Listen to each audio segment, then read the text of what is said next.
السلام علیکم ورحمۃ اللہ وبرکاتہ۔ لوگوں کو خیر کی تعلیم دینے والوں پر اللہ تعالیٰ کی خصوصی رحمت۔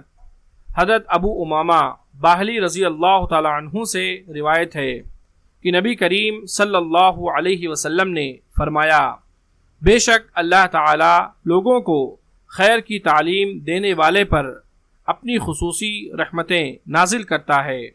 اس کے فرشتے اور زمین و آسمان میں بسنے والی تمام مخلوقات، حتیٰ کہ چیونٹی اپنی بل میں اور مچھلی سمندر میں اس کے لیے دعائے خیر کرتی ہیں۔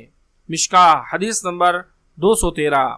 اللہ تبارک و تعالیٰ سے دعا ہے کہ اللہ رب العالمین ہم تمام لوگوں کو قرآن و سنت کے مطابق زندگی گزارنے اور لوگوں کو خیر کی تعلیم دینے کی توفیق عطا فرمائے، آمین۔